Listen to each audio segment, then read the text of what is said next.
बळीराजा शेतकरी संघटनेची कोवाड ते चंदगड पदयात्रा, पूरग्रस्त शेतकऱ्यांना तात्काळ मदत देण्याची मागणी।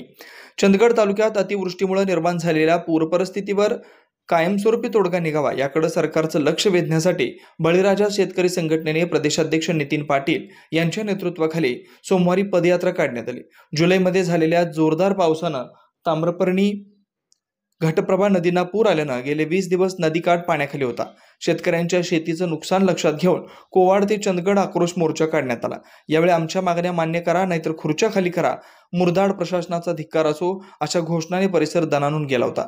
मोर्चात बळीराजा शेतकरी संघटनेचे प्रदेशाध्यक्ष नितीन पाटील, काँग्रेस प्रदेश कार्यकारिणी सदस्य गोपाळराव पाटील, शिवसेना उद्धव बाळासाहेब ठाकरे गटाचे जिल्हा प्रमुख प्राध्यापक सुनील छिंत्रे, राष्ट्रवादी काँग्रेस शरदचंद्र पवार गटाचे नेते अमर चव्हाण, काँग्रेस नेते विद्याधर गुरबे, जिल्हा परिषद माजी सदस्य कल्लाप्पा भोगन, संभाजी देसाई, स्वाभिमानी शेतकरी संघटनेचे तालुकाध्यक्ष जगन्नाथ हुलजी, विशाल पाटील, संजय पाटील, अनिल दळवी, संजय तरडेकर यासह अनेक कार्यकर्ते सहभागी झाले होते।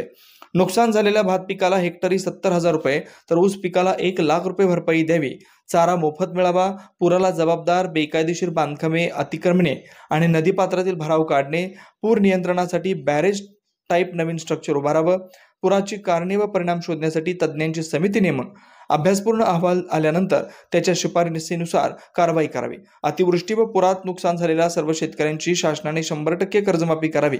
अतिवृष्टीमुळे पडझड झालेल्या घरांची मालमत्तेची तसेच दगावलेल्या जनावरांची नुकसान भरपाई भांडवली मूल्यांकन करून तातडीने मिळावी। यासह अनेक मागण्या निवेदनाद्वारे तहसीलदार राजेश चव्हाण यांच्याकडे करण्यात आल्या। अन्वेषण लाईव्ह न्यूजसाठी चंदगडहून तातोबा गावडा।